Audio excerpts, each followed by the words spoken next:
Subscribe करें और bell दबाएं ताकि कोई खबर रह न जाए।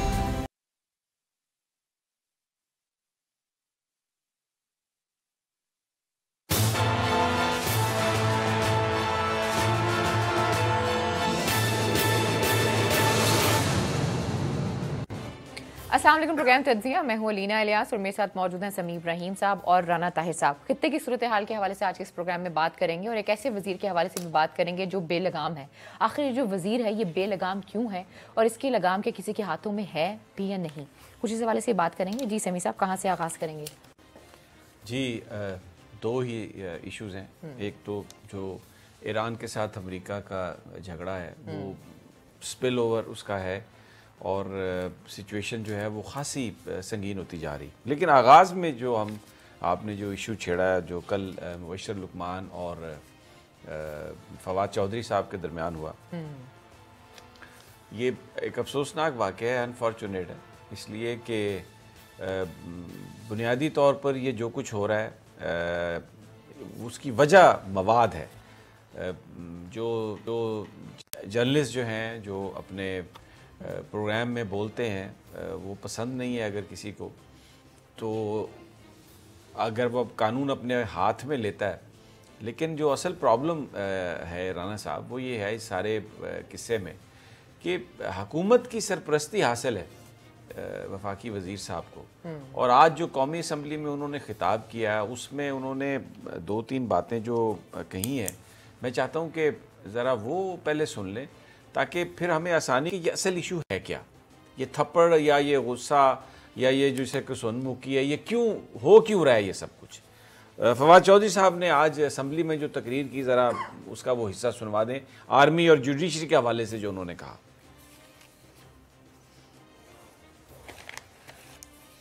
हमारे यहाँ दूसरे जो इदारे हैं वो तो अपना बंदोबस्त खुद कर लेते हैं, फौज का बंदोबस्त भी अपना है, जुडिशरी का बंदोबस्त भी अपना है। हम जो पॉलिटिशियंस यहाँ पे इलेक्शन लड़ते हैं, क्या ये इलेक्शन लड़ने की प्री कंडीशन है कि हम अपनी इज्जत चौक के ऊपर रख के आए कि आता जाता हर आदमी उसको छितर मार ले? अपनी इज्जत के हवाले से वो बात कर रहे हैं। अब थोड़ा सा इस पर भी बात करेंगे कि वो इज्जत से उनकी मुराद क्या है, किस चीज़ को वो समझ रहे हैं कि उनकी बेइज्जती हो रही है। अब उन्होंने मीडिया के हवाले से भी बात कही, मैं चाहता हूं कि ज़रा वो जो गुफ्तगू है वो भी उनकी सुनवा दें ताकि फिर गुफ्तगू आगे बढ़ाते हैं। एक स्पेशल कमेटी हाउस की कॉन्स्टिट्यूट की जाए जिसमें अपोजिशन भी बराबर हो, हुकूमत भी बराबर हो, और इस चीज़ के ऊपर बैठें और देखें कि आखिर जो कवानीन हैं हमारे मीडिया से मुतल्लिक उनके ऊपर इम्प्लीमेंटेशन क्यों नहीं हो रही। पीटीए पॉलिटिशियंस के ऊपर मामला आता है, कभी नोटिस नहीं लेता। FIA का साइबर क्राइम विंग क्यों नोटिस जो है वो उसके ऊपर नहीं ले रहा। अदालतें जब अपनी बारी आती है तो वो बहुत क्विकली कंटेम्प्ट के ऊपर मूव करती हैं, लेकिन इस ऐवान में बैठे हुए लोग, सेनेट में बैठे हुए लोग, उनकी भी इज्जत है, उनका भी वकार है, ये भी लाखों लोगों को रिप्रेजेंट कर रहे हैं जनाब स्पीकर।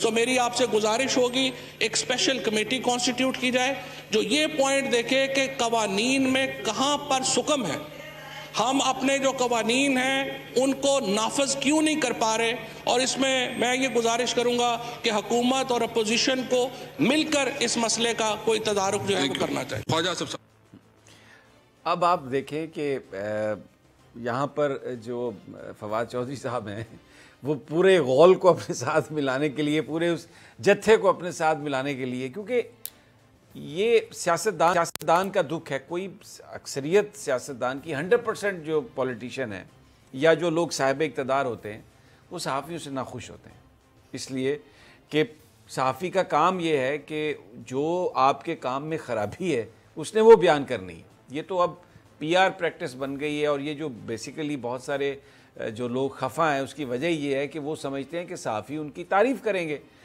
अब अगर कोई बंदा, कोई प्रोग्राम एंकर या कोई रिपोर्टर या कोई मीडिया हाउस अगर किसी को उसका असली चेहरा दिखाता है, वो बताता है कि आपने यहाँ पर ये गलती की है, तो वो खफा हो जाता है।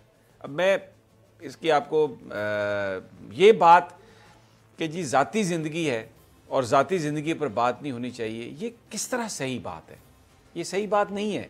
ज़ाती ज़िंदगी पर ही बात होनी चाहिए। उसकी एक वजह है, जिस शख्स ने कौम को लीड करना है, जो वज़ीर बनेगा, जो वज़ीर आज़म बनेगा, जो सदर बनेगा, जो गवर्नर बनेगा, उसकी ज़ाती ज़िंदगी तो बिल्कुल खुली किताब की मानद होनी चाहिए। अगर कोई शख्स अपनी ज़ाती ज़िंदगी में शराब पीता है तो वो कैसे लीड करेगा, किस तरह वो वज़ीर बनेगा एक इस्लामी मुमलिकत में, कैसे वो वज़ीर आज़म बनेगा। अगर एक वज़ीर वुमनाइज़र है तो वो किस तरह इस चीज़ का अहल है। 62, 63 जो हमारे आइन का हिस्सा है, अगर आप ये चीज़ डिस्कस नहीं करते तो किस तरह पता चलेगा कि वो वज़ीर मौसूफ जो हैं उनका करैक्टर कैसा है और वो किस किस्म की लीडरशिप प्रोवाइड कर रहे हैं। अच्छा, अब from a person to person ये वेरी करता है। सहाफ़ी भी इंसान है, कोई फरिश्ते नहीं है, एग्जैजरेशन उनसे भी होती है, कुछ फड्डे भी करते हैं, कुछ आडा भी लगाते हैं, ये बिल्कुल अपनी जगह पे बात सही है। लेकिन जिस इशू पर ये सब कुछ 2-3 जो वाक़यात हुए उसका अहाता कर लेते हैं। सबको पता है कि फवाद चौधरी साहब का झगड़ा था जब वो वफाकी वज़ीर इत्तलात व नशरियात थे। मैं अपनी कहानी से शुरू कर देता हूँ, 1 मिनट लूँगा, ज़्यादा नहीं। हमने कहा जी वो उनका झगड़ा हो गया, उनको ये बात बड़ी सख्त नापसंद आई। उन्होंने जो गुफ्तगू की जिसमें उन्होंने कहा कि जी नॉन इलेक्टेड लोग जो हैं वो इमरान खान साहब ने हावी कर लिए हैं और वो उनको फ़ैसला करना पड़ेगा, ये उन्होंने बात कही थी। झगड़ा एक चल रहा था, हमने उसको रिपोर्ट किया, उसको उनको नापसंद आया। उनका माजी है, वो एक जमात में नहीं रहे। आज ख्वाजा आसिफ साहब ने भी कहा कि आपकी ज़बान से तो कोई महफूज ही नहीं रहा। फवाद चौधरी साहब से उन्होंने कहा कि उन्होंने PTI पर भी तनकीद की, पीपल्स पार्टी पर भी तनकीद की, काफ पर भी, क्योंकि वो सियासी जमातें बदलते रहे, अपना उनका पॉलिटिकल डिसीजन था। अब जब हमने ये बात कही कि जनाब ये उस ग्रुप को लीड करेंगे जो अगर इमरान खान पर बुरा वक्त आया तो वो छोड़ के चले जाएंगे, तो अब ये एक पॉलिटिकल बात है, इस पर भी फवाद चौधरी साहब खफा। फिर जिस चीज़ की वो बात कर रहे थे, जिस तरह वो पार्टी के हवाले से गुफ्तगू कर रहे थे, खुद उनकी अपनी ये कन्फेशन है, तो हमने वो बात कर दी। फिर उनको इस पे बड़ा एतराज़ कि जो उनके एसेट्स हैं उन्होंने डिक्लेयर नहीं किए। इलेक्शन कमीशन में जो उनके एसेट्स डिक्लेयर हैं वो डिक्लेयर नहीं है। वो उसके बारे में एक पिटीशन की, मैंने की पिटीशन वो, कि ये 62, 63 पर पूरा नहीं उतरते, क्योंकि इनकी 2 बीवियाँ डिक्लेयर्ड है असम्बली के उसमें, इलेक्शन कमीशन में। इन्होंने कहा जी मेरे ख़ानदान के बारे में बात हो रही है। भी आपका एफिडेविट है, आपकी 2 बीवियाँ हैं और प्रॉपर्टीज़ जो उनके नाम है वो आपने वो छुपाई हुई हैं, नहीं वो डिक्लेयर की। वो केस है उधर हाई कोर्ट में, उसकी तारीख नहीं लग रही। हम सुप्रीम कोर्ट में चले गए, हम सुप्रीम कोर्ट से कह रहे हैं कि जनाब हाई कोर्ट को कहें कि वो इसका फैसला करें। ये कानूनी हमारा एक राइट है जो हम एक्सरसाइज कर रहे हैं। लेकिन अब इसको अगर ये कहें कि इस चीज़ को, मैं अभी देखें, मैं आपको कुछ तस्वीर दिखाता हूँ, अभी आप वो तस्वीर देखें। अब दिखाएं जी फवाद चौधरी, ज़रा तस्वीर वो जो ग्रुप में बैठे हुए हैं, और ज़रा आप देखें इसको, ज़रा थोड़ा जूम इन कीजिएगा। वो जो टेबल के ऊपर जो गिलास पड़े हुए हैं उनमें क्या पड़ा हुआ है, ये क्या, मुझे ये बताएं। अब अगर ये तस्वीर हम चलाते हैं और सवाल उठाते हैं तो इसका क्या मतलब है कि ये, मैं ये कहता हूँ कि ये वफाकी वज़ीर हैं। कौन है ये ख़वातीन जो इनके साथ बैठी हैं? क्या हमारा मुआशरा, हमारा मज़हब इस बात की इजाज़त देता है हमारे लीडर्स को कि इस तरह प्राइवेट महफिल्स में वो इस तरह हो? उस शख्स का किरदार क्या होगा? मैं ये सवाल उठा रहा हूँ, उसका वो जवाब दे ना। उसका जवाब ये है कि आप आके घोंसे मारना शुरू कर दें और मुक्के मारना शुरू कर दें और आप ये कहें कि ये हमारी ज़ाती ज़िंदगी है। वीडियोज़ भी हैं बहुत सारी जो दिखाई जा सकती हैं, लेकिन वो दिखाना मकसद नहीं है, किसी की बेइज्जती करना मकसद नहीं है। अगर आप एक चीज़ के अहल नहीं हैं और आप पर एक सवाल उठता है तो आप उसका जवाब दें। अगर आप उसका जवाब नहीं दे सकते, फिर आप ये कह रहे हैं जी कि इदारे आपके लिए काम नहीं कर रहे। आपकी पैमरा में इनकी पिटीशन डिसमिस हो गई इसलिए कि इन्होंने अदम पैरवी की। इन्होंने इल्ज़ाम लगा, इन्होंने कहा जी मुझ पर इल्ज़ाम लगे हैं। हम गए पैमरा में, ये पेश ही नहीं हुए। यानी ये मैं रिकॉर्ड की बात बता रहा हूं कि इनके ना पेश होने की वजह से वो खारिज हुई। क्योंकि इनके पेश क्यों नहीं हुए? जो इल्ज़ामात इन्होंने लगाए उनमें सदाकत नहीं है, फेस नहीं कर सकते, उनमें हकीकत नहीं है। अब जिस चीज़ को ये इज्जत कहते हैं, वो जो इज्जतदार घराने हैं उनके लिए वो इज्जत नहीं होती। वो आप अगर मशरूब मगरब के शौकीन हैं, मैं किसी पे इल्ज़ाम नहीं लगा रहा, ये मैं स्लैंग यूज़ कर रहा हूँ, मैं ये फवाद चौधरी पे भी इल्ज़ाम नहीं लगा रहा, किसी खौफ की वजह से नहीं, किसी डर की वजह से नहीं, लेकिन मैं नहीं चाहता कि मैं किसी पे इल्ज़ाम लगाऊं, वो खुद उनके अपने वोटर्स फैसला कर लेंगे, सोशल मीडिया पे हर चीज़ अवेलेबल है। अगर कोई सवाल किया जाता है तो आप उसका जवाब दे दें, और अगर किसी ने आप पे गलत इल्ज़ाम लगाया तो आप जाके अदालत में वो केस कर दें। मैं फवाद चौधरी, देखें जी, मैं आपको आज राना साहब, मैं ये सारी बात करना चाहता हूँ इसलिए कि ये बहुत ज़रूरी है। आज इन्होंने कौमी असम्बली में खड़े होकर जो गुफ्तगू करने की कोशिश की, हालांकि ये खुद इनकी ज़बान से कोई महफूज नहीं, और ख्वाजा आसिफ ने वेरी राइटली ही पॉइंटेड आउट कि आज मतलब उन्होंने बड़ी खूबसूरत बात की कि गन्ने तुसी ओही आप ही गड्ढे सन जड़े हूँ तुहाडे मुँह च वड़ गए ने, होर चुपो, उन्होंने कहा। अब जो गन्ना इनके मुंह में है ये खुद इन्होंने बोया, ये फवाद चौधरी साहब ने, राना साहब। अच्छा, अब बात ये है कि भरी महफिल में मुअज़्ज़ज़ सहाफ़ी बैठे हैं, वहां पर खड़े हैं, वहां पर रऊफ़ क्लासरा साहब हैं, वहां पर अरशद शरीफ साहब हैं, वहां पर मैं इनके वो जो फैसलाबाद के MNA यंग, वो मैं उनके साथ खड़ा हूं, उनका हाथ पकड़ के, और DGFIA से बात कर रहा हूं, और ये पीछे से आए और इन्होंने आके एक हमला कर दिया और माओ बहनों की गालियां दे के ये निकल गए। मुझसे लोगों ने कहा कि आप ये लिखवाएं जी, कि इन्होंने कहा कि मैं आपको कत्ल कर दूंगा, FIR में आप ये लिखवाएं। मैंने कहा मैं झूठ नहीं बोलूंगा, जितनी इन्होंने बात की मैं वो लिखवाऊंगा। मैंने FIR दरखास्त दी, राना साहब फैसलाबाद की पुलिस को सलाम, उन्होंने कहा जी हमने लीगल को भेज दिया। कुछ महीने के बाद लीगल से जवाब है, उन्होंने कहा जनाब ये कोई कॉग्निजेबल ऑफेंस नहीं है, थप्पड़ मारा है ना, ये कोई जुर्म नहीं है। फवाद चौधरी ने टेलीविजन इंटरव्यूज में कहा, अपने ट्वीट्स में कहा, सारी हमारे पास वो फुटेजेस हर चीज मौजूद है कि मैंने मारा है जी, मैं जट हूं, मैंने मारा है।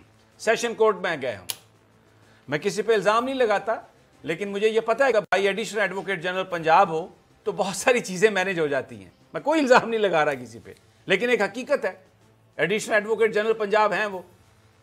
सेशन जज साहब ने फारिग कर दिया, उन्होंने कहा जी कोई, उन्होंने फैसला किया। अब वो क्योंकि उन्होंने फैसला किया है, मैं समझता हूं कि वो फैसला गलत है, इसलिए मैं कह रहा हूं कि वो गलत है।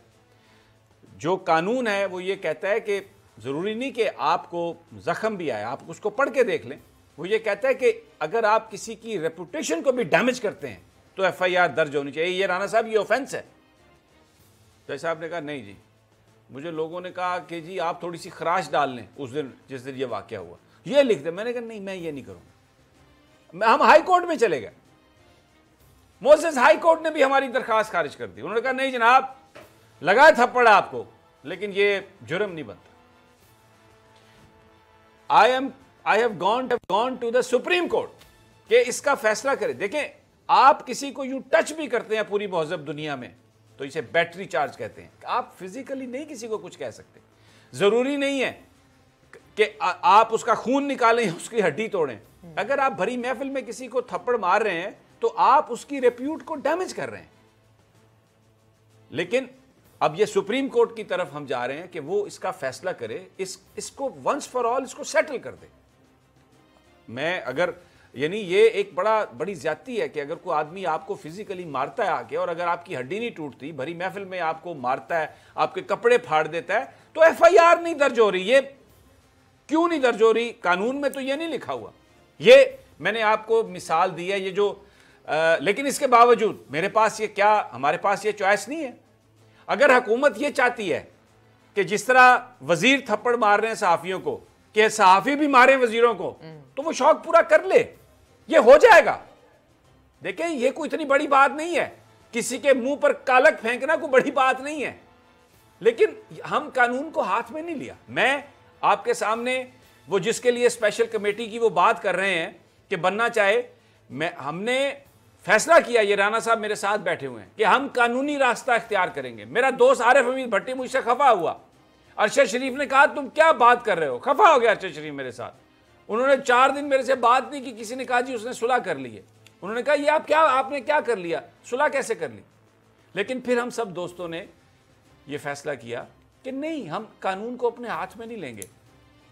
अगर हम भी कानून को हाथ में ले लेंगे तो फिर गुंडे और शरीफ आदमी का फर्क कैसे पता चलेगा लोगों को? यह गुंडागर्दी है, जो मारता है, अपने जो हाथ इस्तेमाल करता है, वो अपना और अपने खानदान का, अपनी सोच का लेवल बता रहा है। हम ये नहीं कर सकते ऐसे। फर्क गुंडे का और इज्जतदार आदमी का यही है कि आप कानून हाथ में नहीं लेते। हमने कानून हाथ में नहीं लिया, हम अदालतों में जा रहे हैं। अच्छा, फवाद चौधरी ने मेरे खिलाफ केस कर दिया और मुख्तलिफ जगहों पे करवा दिए, कुछ सियालकोट में करवा दिया, कुछ लाहौर में किसी जगह करवा दिया, क्रिमिनल कंप्लेंट्स करवा दी। भाई उनके पास इख्तियार है, मैं तो नहीं कहता, उनका बड़ा इन्फ्लुएंस है हर जगह पे।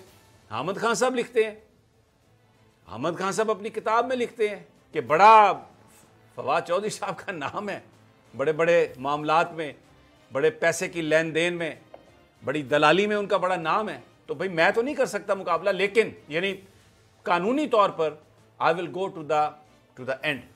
और ये मैं ये दरख्वास्त करूंगा बड़ी मुअद्दबाना सुप्रीम कोर्ट में भी कि ये इसको क्लियर करें आप। अगर किसी आदमी को थप्पड़ या घोंसा आप मारते हैं तो उसकी सजा होनी चाहिए। मत मजबूर करें उस शख्स को कि वो गलत बीच में लाइनें लिखे कि जी मुझे कत्ल की धमकी। यानी मुझसे लोगों ने कहा, वकील साहब हमारे, उन्होंने कहा कि यार आप ये लाइन आप लिखवा दे कि भाई मुझे उसने कत्ल की धमकी दी है। मैंने कहा जो उसने बात नहीं की, ये उन्होंने कहा कि मैं तुम्हें फिक्स कर दूंगा, मैं ये कर दूंगा, माओ बहनों की गालियां दी, लेकिन ये नहीं कहा, मैं जो नहीं कहा वो मैं नहीं लिखवाऊंगा। अच्छा, हम में भी गलतियां हैं, साफियों में भी गलतियां। मुबशर लुकमान एक बड़ा फड्डे वाला आदमी है, लेकिन आपको ये फैसला करना है राना साहब कि क्या आप एक दूसरे की गुफ्तगू की बुनियाद पर। अब मैं प्राइम मिनिस्टर साहब की देखें, उन्होंने मुझे फ़ोन किया, मैं उनका शुक्रगुजार हूं। उन्होंने कहा कि मुझे बहुत अफसोस है, और मैंने फवाद चौधरी से कहा कि जो 2-3 अच्छे सहाफ़ी हैं पाकिस्तान में, उन पर तुमने हाथ उठाया। तो मैं उनका बड़ा मशकूर हूँ, बड़ा शुक्रगुजार हूँ प्राइम मिनिस्टर का। लेकिन सवाल ये है कि वो वजारत में इसलिए हैं कि प्राइम मिनिस्टर ने उनको रखा हुआ है।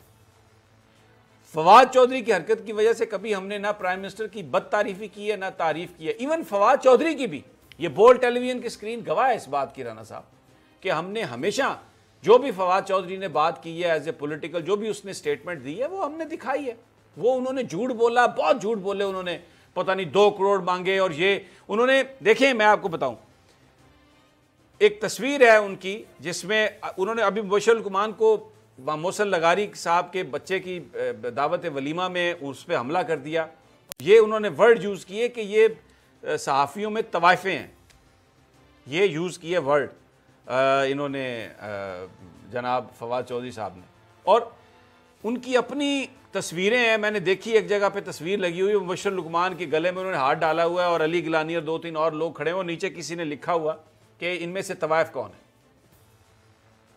अब इसका क्या जवाब है? अगर आपको कोई चीज़ पसंद नहीं है, आप गुंडागर्दी करते हैं, उसके बाद असम्बली के फ्लोर पे आके आप ये कहते हैं कि आप अदालत को भी, आप जजों को भी रगड़ रहे हैं। मुझे ये बताएं राना साहब कि ये कहना कि जी जजेस का अपना निज़ाम है, यानी ये इन्हें वो ये कह रहे हैं कि जजेस की अकाउंटेबिलिटी नहीं हो सकती। होती है अकाउंटेबिलिटी, सुप्रीम जुडिशियल काउंसिल मौजूद है इदारा, और वो सीनियर 3 जजेस पर मुश्तमिल है। तो जज का फैसला भी जज करते हैं, किसी आम आदमी की कंप्लेंट है उसका फैसला भी जज करते हैं। फौज के अंदर भी है ये। अब पार्लियामेंट के अंदर वो क्या चाहते हैं कि पार्लियामेंट के अगर पार्लिमानी लीडर, उसकी जाती जिंदगी अगर खराब है या अच्छी है, उसको क्रेडिट या डिसक्रेडिट ना दिया जाए, उस पर बात ना की जाए। और अगर कोई बात करे तो जो जरदारी साहब जिस तरह कहते थे कि हम खुद फैसला करेंगे कि इस पे केस बनता है या नहीं बनता, ये वो चाहते हैं क्या? मैं समझ नहीं पाया, जरा आप मुझे थोड़ी सी ऐसे हेल्प आउट करें। देखें समी साहब, भाईजान गुजारिश ये है कि इससे पहले आप वाला वाक़या हुआ, और कल मुबशर लुकमान साहब के साथ जो कुछ फवाद चौधरी साहब ने किया, इसमें तो कोई शक नहीं कि ये एक इंतहाई अफसोसनाक और तकलीफ़देह वाक़या था, और ये किसी भी महज़ब सोसाइटी में इसका तसव्वुर नहीं किया जा सकता। मुझे मुबशर लुकमान से मेरी बात हुई, उसने मुझे बताया कि वो जहांगीर तरीन साहब के साथ गुफ्तगू कर रहे थे और इसाक हकवानी साहब उनके साथ थे। तो इसने माओ बहनों की गालियां निकालना शुरू कर दी। तुम्हारे पास वीडियो है भाई, अगर वीडियो इसने बनवाई है ना, वीडियो मुबशर लुकमान ने तो नहीं बनाई, अगर वीडियो है तो उसने यूट्यूब पे डिस्कस किया, आप उसको जवाब दे दें। अभी कोई बात ही नहीं है। मुबशर लुकमान को मारा, फिर इसका बंदा जो गार्ड है जो इसके साथ था, उसने मुबशर लुकमान को नीचे गिरा दिया पकड़ के। उसने, मुबशर ने यह समझा कि शायद ये कुछ छुड़वाने वाला है, लेकिन उसने पकड़ा मुबशर को ताकि फवाद चौधरी उसको मजीद उस पर हमले कर सके। तो ये अब मुझे बताएं, और इस पे फिर वो कहता है आके कि ये सहाफ़ियों के नाम पे तवाइफें। देखिए भाईजान, मैं जो आपसे गुजारिश कर रहा हूँ ना, बात ये है कि ये किसी महज़ब मुआशरे में इसका तसव्वुर भी नहीं किया जा सकता कि कोई वफाकी वज़ीर किसी सहाफ़ी छोड़ किसी आम आदमी को भी थप्पड़ मारेगा। मसला ये है कि ये कल्चर जो है ये परवान क्यों चढ़ रहा है, क्यों अभी तक इसकी रोकथाम के लिए। आज जो देखें फवाद चौधरी साहब ने कौमी असम्बली में ख़िताब किया, उसमें सबसे ज़्यादा समी साहब आप देखें कि एक तो ज़्यादती फवाद चौधरी ने की कि मुबशर लुकमान को उन्होंने थप्पड़ मारा। उसके बाद आज वो ऐवान में खड़े होकर कह रहे हैं वो हमारे दूसरे जो नहायत का जिनकी आइन कहता है कि उनका एहतराम किया जाए, अफवाज पाकिस्तान और पाकिस्तान की अदलिया का, वो उनको मुतनाज़े बनाने की कोशिश कर रहे हैं। वो क्या बात कर रहे हैं? अफवाज समी साहब मेरी बात भाईजान मुझे, अफवाज पाकिस्तान में कोई बंदा ये तसव्वुर कर सकता है कि फौज का कोई आदमी किसी बंदे के साथ ज्यादती करे तो इस तरह की हरकत करे तो उसके खिलाफ कार्रवाई नहीं होगी? अफवाज पाकिस्तान का अल्लाह के फजल से जो एहतसाब का निज़ाम है वो समी साहब सबसे ज़्यादा मौसर है। और ख़ास तौर पर आपने देखा पिछले दिनों जनरल कमर जावेद बाजवा साहब ने किस तरीके से जो सजाएं भी दी, लेकिन उसके बावजूद ये कहते हैं, पाक फौज का नाम ले रहे हैं कि जो उनका अपना बंदोबस्त है, फिर आला अदलिया के बारे में कह रहे हैं। आपने बिल्कुल सही कहा कि आला अदलिया जो है, हर कोई इंसाफ लेने के लिए आला अदलिया का दरवाज़ा खटखटाता है, और पाकिस्तान की सुप्रीम कोर्ट जो है वो पाकिस्तान का इंसाफ देने वाला सबसे बड़ा, और सुप्रीम जुडिशियल काउंसिल में सीनियर जज सुप्रीम कोर्ट के और 2 हाई कोर्ट के चीफ सीनियर जस्टिस होते हैं, तो वो फैसला करते हैं। तो इसलिए ये कहना कि जी वो उन्होंने को अपनी प्रोटेक्शन के लिए निजाम बनाया हुआ और हमारे पास नहीं है, ये क्या बात है? समीर साहब मैं आपको गुजारिश करूं, मैं कहता हूं कि जितना हमारी आला अदलिया जो है जिस तरफ ये बातें कर रहे थे कि उनके बारे में बात की जाए तो फौरन बुला लेते, एक वफाकी वजीर को ये जेब नहीं देता कि वो आला अदलिया के बारे में इस किस्म की गुफ्तगू करे। उन्होंने कहा जी कि उनके बारे में बात हो तो फौरन बुला लेते हैं। अब देखिए आला अदलिया जो है वो जिस कदर मैं समझता हूँ तहम्मुल और बर्दाश्त का मुजाहरा करती है, क्या क्या कुछ नहीं कहा आला अदलिया के बारे में हमारे सियासी रहनुमा। राना साहब बात सीधी सी है, प्राइम मिनिस्टर को ये सोचना होगा, और मैं कहता हूँ कि ये तहरीक इंसाफ भी सोच ले इस बात को। अगर वो ये चाहते हैं कि ये फैसले इसी तरह हों तो ये प्रेस कॉन्फ्रेंस में एक वजीर होता है, 2-3 उसके साथ बंदे होते हैं और 25 साफी होते हैं। सवाल तो सर ये है ना कि मुझे अगर ये कल्चर देखिए, अगर ये चाहते हैं बढ़ेगा नहीं जी, अगर सहाफियों को ये तवाइफ कहते हैं फवाद चौधरी साहब और ये करते हैं सही, तो फिर फवाद चौधरी साहब और ये दूसरे सारे देखें, मैं ये जो उनको सपोर्ट कर रहे हैं, जो इस वक्त मौजूद भी ये फिर हर किसी के साथ होगा। इमरान खान साहब को चाहिए था कि उस वक्त अगर जिस तरह उन्होंने आपको फोन किया था, फोन के बाद वो इसका एक्शन भी लेते। अगर वो उस वक्त ये एक्शन ले लेते तो आज मुबश्शिर साहब के साथ ये ना होता, कल को ये किसी के साथ भी हो सकता है। खैर जी, प्रोग्राम में वक्त एक छोटी सी ब्रेक का, जब ब्रेक से वापस आते हैं इस सवाल से मजीद भी बात करते हैं। Stay with us.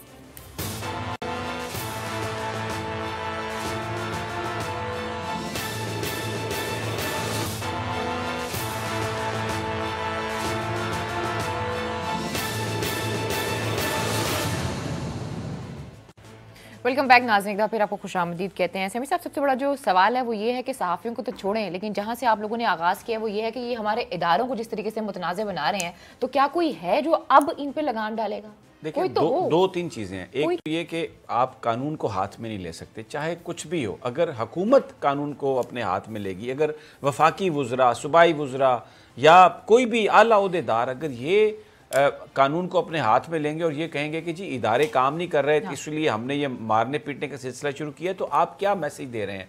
जो मैंने ब्रेक पर जाने से पहले बात की, अगर मैं बड़ी ये संजीदगी से बात कर रहा हूँ, if government wants to settle the issue like this, तो इसमें फिर ये मत समझें कि हमारे हाथों में ताकत नहीं है या हम ये काम कर नहीं सकते। अगर हमने ये काम नहीं किया तो उसकी वजह सिर्फ ये है कि अनारकी में इस मुआशरे को हम अनारकी में ना तब्दील करें। ये अगर चंद इस तरह के लोग आ गए हैं जिनको इस बात का एहसास नहीं है, जिनके नाम रख चुके हैं, हामिद खान बड़े एक सीनियर आदमी हैं, वो एक नाम दे चुके हैं, फिर मुशाहिदुल्लाह साहब ने भी एक नाम दे दिया था, मैं वो नाम रिपीट नहीं करता। अगर इस तरह के लोग आ गए हैं, इस पार्लियामेंट में आ गए हैं, तो उसका मतलब अगर उन्होंने कुछ इस तरह की हरकत की है तो वी शुड शो रिस्ट्रेंट, लेकिन हर चीज की एक लिमिट है, हर चीज की एक लिमिट है। राणा साहब, पागल हाथी बर्बादी एक बर्दाश्त की हद है। अब अगर मैं ये फिर सवाल छोड़ रहा हूँ ये प्राइम मिनिस्टर इमरान खान के लिए कि अगर वो ये समझते हैं कि जी बिल्कुल ठीक है, ये टिट फॉर टैट ही होना है और ये इस तरह के बंदों को उन्होंने नहीं रोकना, अपने साथ ही रखना है इसी तरह, तो फिर ये तो फिर एक प्रेस कॉन्फ्रेंस में एक वजीर होगा तो 25 सहाफी होंगे। ये फिर इस तरह इनके साथ जो होगी, फिर उसके बाद ये किसी का गिला नहीं कर सकते। देखें, ये कोई लफ्ज़ है इस्तेमाल करने वाला। ये जो बात है ना, फवाद चौधरी साहब ने ये जो कहा कि ना पैमरा काम कर रहा है यहाँ पे, ना FIA काम कर रही है, ना PTA काम कर रही, ये किसके खिलाफ चार्जशीट है? ये वजीर आजम इमरान खान, अपने नहीं, वजीर आजम इमरान खान के खिलाफ चार्जशीट है। ये वो कह रहे हैं कि ये हुकूमत नाकाम हो चुकी है, ये हुकूमत अवाम को तहफ़्फ़ुज़ फराहम नहीं कर सकती, ये कवानीन पर अमल दरामद नहीं कर सकती, ये फैसला वज़ीर आज़म इमरान खान करें। ये चार्जशीट उनके खिलाफ उनके वफाकी वज़ीर की है। पहले भी चार्जशीट की थी उन्होंने, पहले भी यही बातें की थी, पहले भी FIA के बारे में यही बोला था, अभी कोई बात कर रहे हैं। कौन सी चार्जशीट? राणा साहब, इसमें एक चीज़ ये होती है, देखें, क्योंकि पॉलिटिशियन अमूमी तौर पर सहाफ़ियों से खफा होते हैं। अब ये जहांगीर तरीन साहब के सामने ये वाक़या हुआ, इसहाक़ खाकवानी के सामने ये वाक़या हुआ, उनकी कुछ रिस्पॉन्सिबिलिटी बनती है।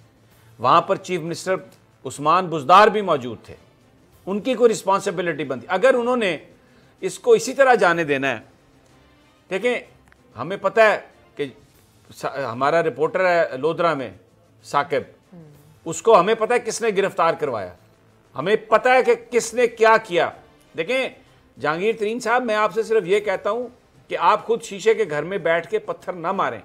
ये वफाकी वुज़रा, हमने जो रिस्ट्रेंट शो किया है उसकी एक वजह है कि हम ये नहीं चाहते कि यहाँ पर अनारकी हो, और हम बुनियादी तौर पर जो गुंडा और जो इज्जतदार आदमी है उसका डिफरेंस आपको बताना चाहते हैं सोसाइटी में कि we are law abiding by citizen. आप कानून की नहीं परवाह करते इसलिए कि आप अभी इक़्तिदार में हैं, लेकिन ये इक़्तिदार हमेशा नहीं रहना। और दूसरी बात, हम इक़्तिदार, आपका इक़्तिदार है ना, इस इक़्तिदार में ही आपके साथ हिसाब बराबर कर देंगे, चुकता कर देंगे। अगर आप ये चाहते हैं, आप फैसला कर लें। प्राइम मिनिस्टर साहब, आप हमेशा रियासत मदीना का जिक्र करते हैं। रियासत मदीना में जो खलीफा के जो उस वक्त जो हुक्मरान थे, उनके जो साथी थे, जो उनके मसाइब थे, वो लोगों को इस तरह मारते पीटते नहीं थे। अगर किसी ने कानून, अगर किसी ने जुर्म किया है, मुबशर लुकमान ने किया है, समी इब्राहिम ने किया है, तो कानून है, आप उसके मुताबिक उसको सजा दें। लेकिन ये अगर आप अपने हाथ से विजिलेंटे जस्टिस अगर आप करेंगे तो फिर बहुत इसमें आप फैसला कर लें, फिर उसके बाद नतीजा जो भी होगा, राणा साहब, कौन फिर केयर करता है? साहब, ये सबसे बुनियादी जिम्मेदारी वज़ीर आज़म इमरान खान की ही है कि वो इस मामले पर खुद कार्रवाई करें, उनकी जिम्मेदारी है। जैसे मैंने पहले अर्ज़ किया कि ये जो बात है, बजाय इसके कि अपोजिशन ये इल्ज़ाम लगाती वज़ीर आज़म पर कि उनकी हुकूमत नाकाम हो गई है, ये खुद उनके वफाकी वज़ीर कह रहे हैं। और अब ये वज़ीर आज़म से फैसला कर लें कि उन्होंने क्या करना है आगे।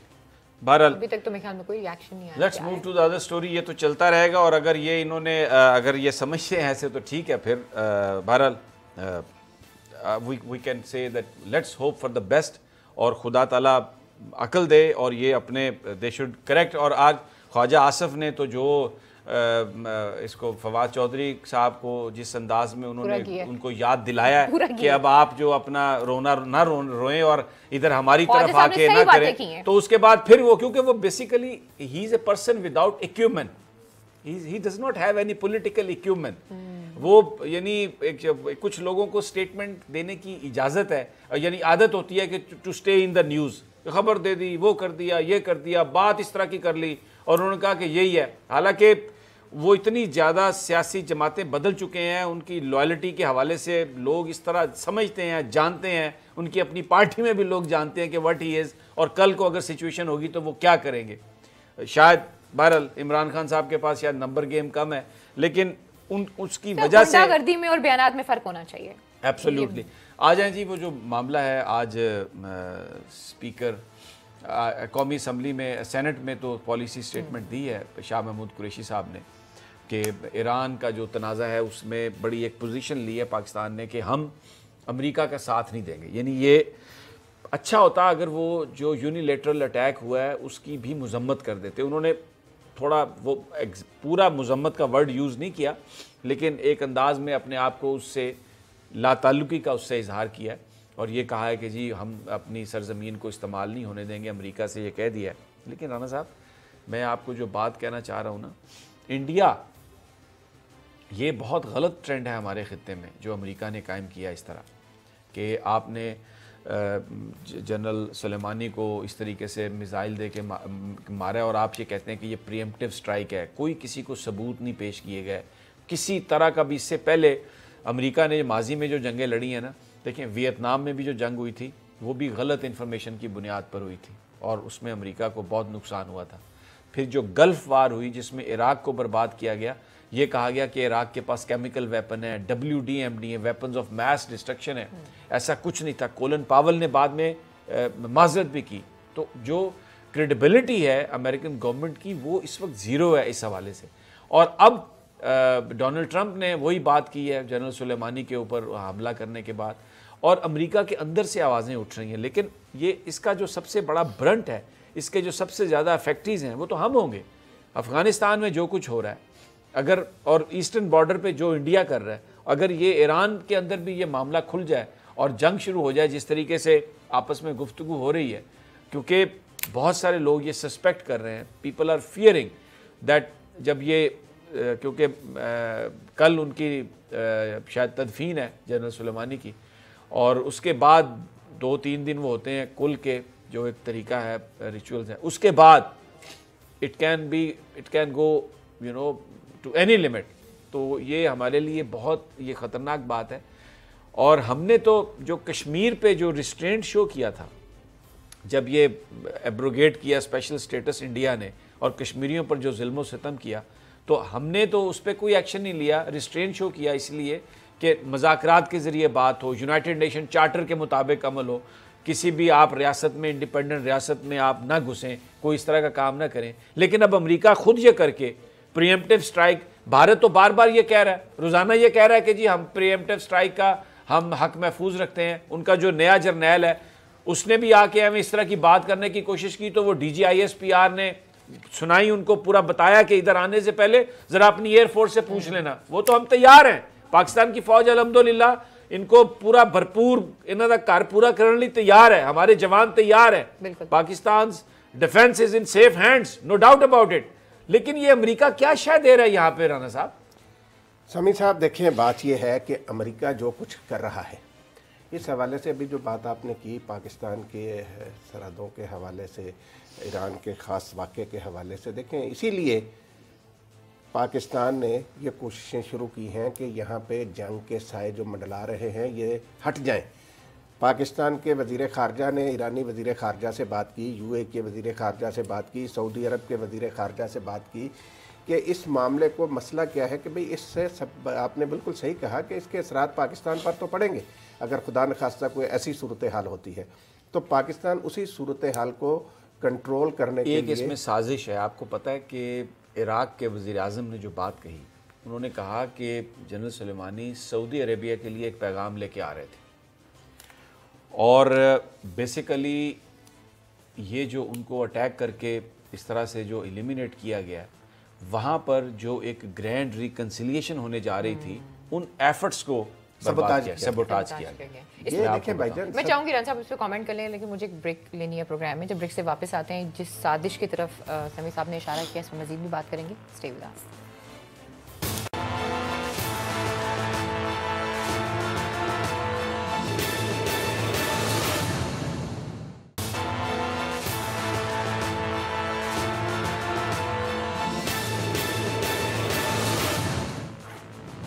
वेलकम बैक नाज़रीन, का फिर आपको खुशामदीद कह रहे हैं। जी समी साहब, प्रोग्राम में ब्रेक से पहले आप साजिश की बात कर रहे थे किसी। अच्छा, मैं ना एक और चीज़ की भी मैं बात करना चाहता हूँ। DGISPR ने ये कहा कि पाकिस्तान की जो सरजमीन है उसको कोई किसी भी इस्तेमाल में नहीं आएगी, किसी फॉरेन कंट्री के इस्तेमाल में। तो अब ये एक ऐसी स्टेटमेंट थी जिसने बताया कि फ़ौज क्या सोच रही है, और पाकिस्तान की मिलिट्री पॉलिटिकल लीडरशिप जो है वो शाह महमूद कुरैशी साहब ने भी उसका बयान दे दिया। उन्होंने कहा कि हम यूज़ नहीं करेंगे, एक हम आहंगी है, DGISPR कह दें या शाह महमूद साहब कह दें। लेकिन कुछ हमारे जो वेस्टर्न लिबरल्स आती हैं ना, बड़ी उनको तकलीफ़ है, ट्वीट्स कर रहे हैं, सोशल मीडिया पे चला रहे हैं कि जी वो कहाँ है फ़ॉरेन ऑफिस। मैं आपको ना अभी जनरल सुलेमानी का बात कर रहे हैं ना, मैं आपको बताता हूँ। पूरा मीडिया आप उठा के देख लें, general Soleimani was actually besides being a general was acting as a foreign minister. देखें, ईरान के पास कोई एटमी हथियार नहीं है और जो कन्वेंशनल हथियार है उन पर भी उनकी कोई बहुत बड़ी इन्वेस्टमेंट नहीं है, लेकिन general Soleimani being chief of Al-Quds force, उन्होंने शाम में जो पॉलिसी थी उसको आर्किटेक्ट किया, लबनान के अंदर जो मामला था उसको संभाला, इराक के अंदर जो चीज़ें थी उसको उन्होंने किया, अफ़गानिस्तान के अंदर भी वो क्योंकि सिक्योरिटी फोर्सेस के हेड थे तो वहाँ पर उन्होंने हर उस चीज़ को वो आगे लेके गए। और बावजूद इसके कि ईरान ने बहुत कम खर्चा किया था और यानी उनके पास इतने रिसोर्सेज नहीं है, लेकिन एक कामयाब तरीन हिकमत अमली, हिजबुल्लाह को देखें आप, आईसिस को ख़त्म किया उन्होंने, दूसरी चीज़ों को ख़त्म किया, इराक में ईरानियन इन्फ्लुएंस दोबारा वापस आया क्योंकि वो सिक्योरिटी को डील कर रहे थे। इसलिए उनकी जिन बातों पे नज़र थी जो वो समझ सकते थे और उनकी गवर्नमेंट ने उनको पूरा इस बात का इख्तियार दिया, and he turned out to be a very successful leader. America में देखें आप, वहाँ पर जो उनके जो सेक्रेटरी हैं वो सिक्योरिटी के मामले पे जो उन्हें CIA कहती है, जो उन्हें पेंटागन कहता है, उसके मुताबिक वो काम करते हैं और पेंटागन वेरी ओपनली अपनी पोजीशन का इजहार करता है। मिसाल के तौर पे बुश ने कहा कि सर्ज नहीं होनी, पहले वो नहीं हो रही थी तो पेंटागन ने कहा कि सर्ज होनी चाहिए जब वो अफगानिस्तान में और इधर इराक में, तो फिर वो प्रेसिडेंट ने की सर्ज, लेकिन पहले पेंटागन ने कहा पूरी दुनिया में। अच्छा, अभी ये देखें भारत में जो उनके आर्मी चीफ हैं वो उन्होंने नरेंद्र वो जो सिटीजन अमेंडमेंट एक्ट है उस पर जो बात हुई, जो लोग मुजाहरे कर रहे थे, उस पर जो मोदी की स्टेटमेंट जो पोजीशन थी उस पर उन्होंने खुलकर बात की भारत के आर्मी चीफ ने। तो ये जो आर्मी और इंटेलिजेंस के जो सरबराह है वो एक रीढ़ की हड्डी की हैसियत रखते हैं और उनकी तरफ से अगर कोई बात, यहाँ पर प्रॉब्लम ये आ गई है क्योंकि इनका एक एजेंडा है, पाकिस्तान की फौज को इन्होंने सिविलियन लीड रोल के नाम पर पहले नवाज शरीफ को गुमराह किया, इन्होंने गुमराह किया नवाज शरीफ को। मैं आपको बताऊं, नवाज शरीफ को सब कुछ लुटाने के बाद समझ आ गई, अब शायद वो अपनी आल औलाद के लिए उन्होंने सोचा कि यार ये जो मुझसे कहाँ ले, अब नवाज शरीफ का इन लोगों ने क्या सत्यानाश किया है। ये चंद लोग हैं, 15 से 20 लोगों का एक जत्था है और इन्होंने जो गाली गलौज की है, इन्होंने यानी ये पाकिस्तान की फौज को गाली निकालना इनके नज़दीक एक सवाब का काम है। This is what they are doing. और अभी भी देखें, यानी उन्होंने ये नहीं कहा, ये नहीं वो कह रहे कि भाई ये अच्छी बात कही है DGISPR ने, हमारी जो पॉलिसी है वो बिल्कुल ठीक है कि यहाँ पर हम अपनी रियलिटीज़ के मुताबिक फैसला कर रहे हैं। ये तकलीफ है कि DGISPR ने ये क्यों कही बात, फौज से तकलीफ है अमीर साहब, ये मैंने यानी अली ना फौज से तकलीफ है। ये लोग जो है ना ये ऐसी मकरू सोच रखते हैं समी साहब, मैं आपको बताऊं इतने घटिया ज़हन के हामिल हैं कि जो भी इनको कहे, इनका जो आपने बात बिल्कुल सही कर दी कि इन्होंने एक ही बात करनी होती है कि हमारे सिक्योरिटी इदारों के खिलाफ कोई ना कोई बात की जाए। अमेरिकी जर्नैल जो है वो दुनिया भर में फिरते हैं और वहाँ की सियासी क़यादत से मुलाकातें करते हैं, कोई एतराज करता है। अब जिनकी हम बात कर रहे हैं जनरल सुलेमानी की, वो फौज के सरबराह थे, अल-कुद्स कमांड के, वो और इंटेलिजेंस को देखते थे, उनकी हम बात करें और वो पूरा एक लीड रोल था उनका। लेकिन ये इधर देखें ये क्या कह रहे हैं। नहीं साहब, देखें इंडिया में जो भारतीय फौज है वो मकबूजा कश्मीर और कई दूसरी रियासतों में हिंदुस्तान की जो कुछ लोगों पर जुल्म ढा रहे हैं, वहाँ कोई लोग उसके बारे में कहते हैं कि जी ये क्या कर रही। ये सवाल यहाँ पे ये क्यों किए जाते हैं, ये जो एक टोला है, जैसे आपने बिल्कुल सही कहा, इनको पता नहीं कहाँ से माल मिलता है इस मकाम आप के चेक लिए। करवा लें इनको, जो ये भेजते हैं बना के इंटरनेशनल मीडिया को, जो बड़े मतलब आप YouTube को देख लें, गूगल को देख लें और इनके चेक्स देख लें। मैं अभी आपको नाम नहीं बताता, राना साहब 50-50 हजार डॉलर महीने के आ रहे हैं इनको। एक खातून एंकर को मैं जानता हूं, $80,000। कहां से आ रहे हैं ये पैसे? साहब वही तो है कि पाक फौज के खिलाफ जो हर्जा सराई करते हैं उसका सिला ले रहे हैं ना। ये देखें, ये दुनिया जहान में किसी जगह नहीं होता कि आप अपनी अफवाज के ख़िलाफ़ बात कर सकें। मैंने पहले भी एक दिन आपको कहा था कि जिसका बड़ा नाम लेते हैं ये लोग, बरतानवी वज़ीर आज़म जो चर्चिल था, उसने कहा था कि आपके मुल्क में एक फ़ौज ने बहरहाल रहना है, अगर वो आपकी अपनी फ़ौज नहीं तो दुश्मन की फ़ौज होगी। तो इसलिए जो पाक फ़ौज के ख़िलाफ़ इस तरह की बातें करते हैं, ट्वीट करते हैं, ज़रूरत है, ये दुश्मन का एजेंडा लेकर आगे बढ़ रहे हैं। कितनी जो पाकिस्तान की जो प्रोटेक्शन की जो फर्स्ट जो लाइन ऑफ डिफेंस है वो फौज है ना। अभी आप देखें उनके बारे में क्या बूट चाट रहे हैं, ऐसा बड़े दुश्मन का मुकाबला कर रहे हैं, ऐसा अनासिर का ना का सामना करना चाहिए और ऐसे अनासिर को खारिज करना चाहिए, ना कि ऐसे अनासिर के लिए एक ऐसा प्लेटफॉर्म बनाना चाहिए जहां पर वो दोबारा आकर बात करें। Freedom of expression national interest में नहीं होनी चाहिए, उनकी बात को सुनता कोई नहीं है। वो यहाँ के लिए नहीं करते ना, वो यहाँ के नहीं करते, वो जिसके लिए करते हैं वो उनको बैंक अकाउंट में पैसे भी भेज देते हैं, जिनके लिए करते हैं, जिनके लिए करते हैं वो उनको वहां पे बैंक अकाउंट में पैसे भी आ जाते हैं। लेकिन चाहे वो यहाँ के लिए करें या कहीं के भी लिए करें, ऐसे अनासिर की अकाउंटेबिलिटी होना और इनको रोकना बहुत जरूरी है। खैर जी, आज के प्रोग्राम से हम तीनों को इजाजत दीजिए, अपना बहुत ख्याल रखिए, अल्लाह ने के बाद।